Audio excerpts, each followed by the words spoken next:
Making mistakes. We all do it. Typos, missed deadlines. We forget meetings. Oops, I didn't send that email. I wrote it, but it's still a draft. Yep, we all do it. But what can we do about it? You has made your mistake. Yeah, but And many mistakes before that. Wait, I have not...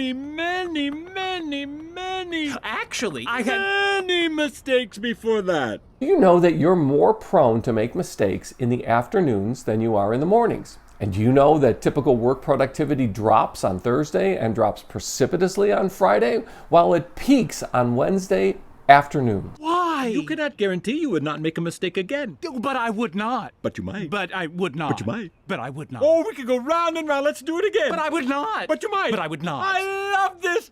But do you know when you're prone to those frustrating mistakes that make us look unprofessional and sloppy in our work? Do you know when it happens within your work day and your work week?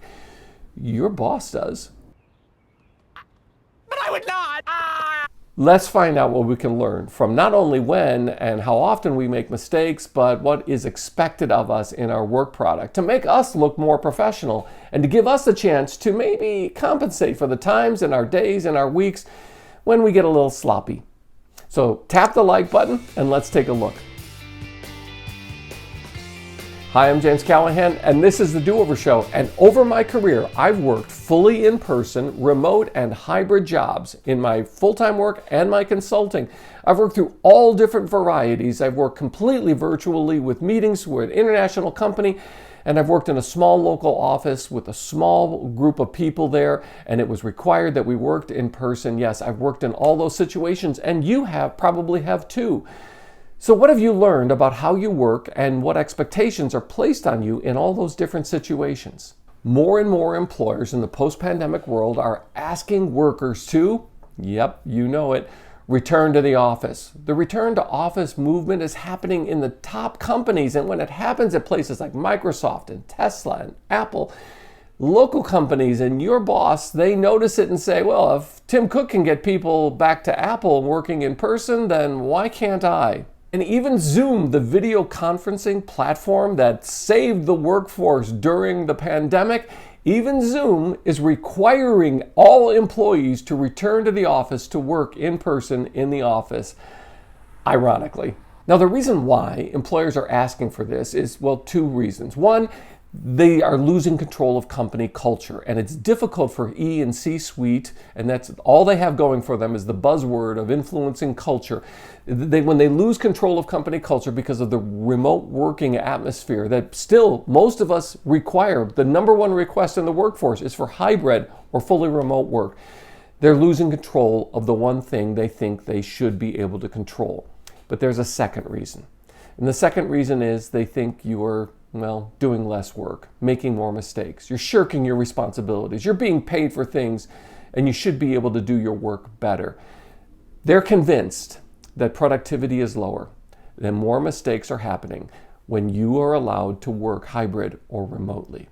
And therefore, they want to up productivity and get you back into the office and get you towing the line and get their bottom line in a better place. So they've conducted a series of studies that said, yeah, it should probably reflect that people work better when they're in the office, that there are fewer mistakes, and that work productivity increases. But did you hear the news about the 18-year employee of an Australian insurance company who was fired in her remote work position? Susie Chico filed a wrongful termination claim with Australia's Fair Work Commission after her employer claimed she started work late on 47 days, finished working early on 29 days, missed hours of the workday for 44 days, and on 4 days she did 0 hours of work. She reportedly missed deadlines and required meetings and was uncontactable.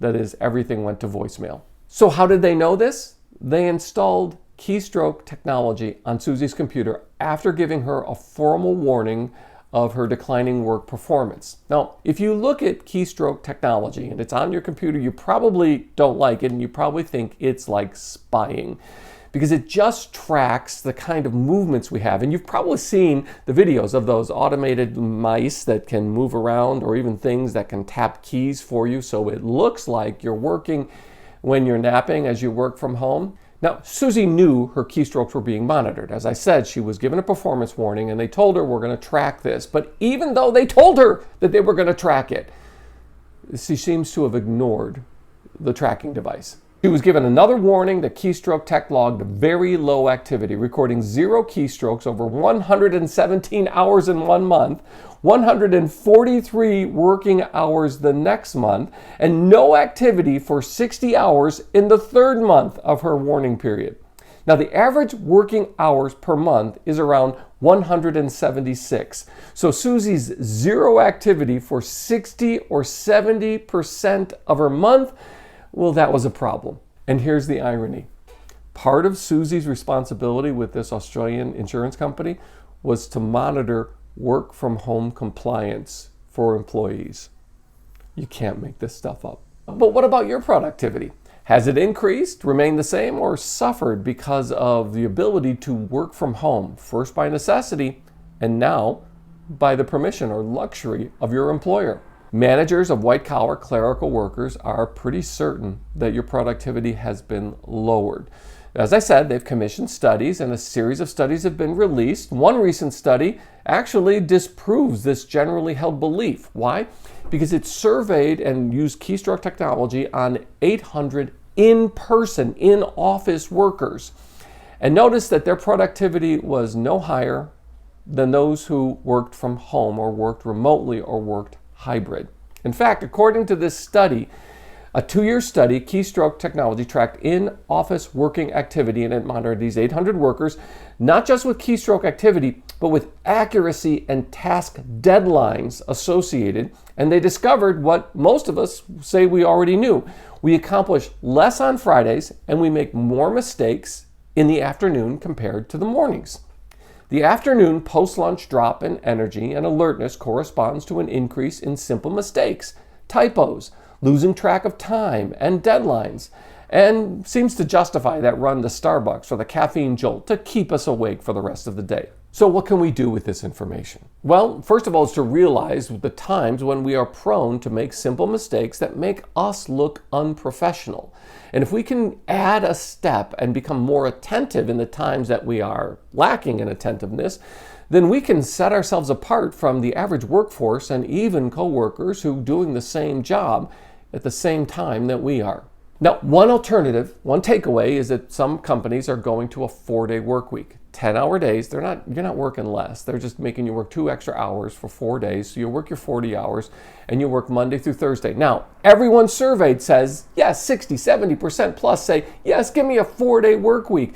As long as it's Monday through Thursday, do not touch Fridays. Leave Fridays alone. So a trend noticed by Monster.com said that employers are either giving 4-day work week options or they're giving people the option of working hybrid or working remotely on a Friday.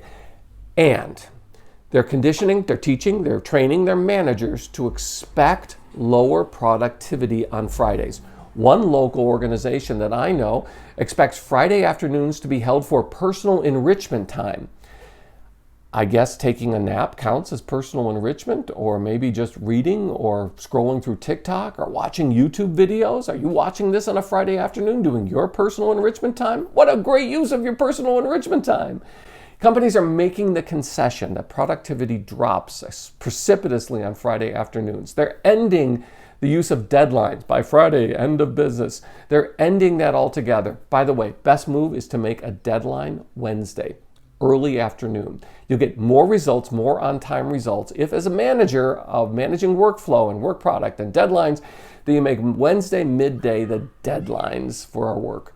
Now, if you're in an in-person service sector or hospitality work, you don't live on this schedule. You know you work nights, you sleep in the mornings, you work all the time, especially when other people are not working. And you work more hours, especially when it gets busier. The busier it gets, the more you end up working. And even if your productivity suffers during those busy times, here's the irony. In hospitality and in service sector and the restaurant field, yes, there are mistakes when things get busier, but your productivity actually increases and the number of mistakes is lower compared to the amount of productivity, which is why people in that sector burn out and move so quickly from one role to another role or out of the hospitality and service sector altogether. And for those of you who work in that sector and manage teams in that sector, you've got a problem that you've got to deal with. And that is the psychological perception of people, your people working when everybody else is off. And when it gets busy, how are you going to handle productivity without freaking out and being the person who drives your employees to burnout and exiting your company? Retention in those sectors is horribly low. And I think it's on you. Now, if you're struggling with productivity or managing productivity or encouraging and providing leadership to those who are trying to increase productivity, I've done a video on how we can do this in a non-coercive way, how we can increase productivity, not only personally, but for our teams. And I'll tag that video at the end of this video, so hang on for that. And thanks for being part of the Do-Over Show. Please, could you tap the like button, because that's a productivity move that really helps. And while you're down there, how about you subscribe and ring the notification bell so you don't miss the next episode. I'm so glad you found me, and I found you. Thanks.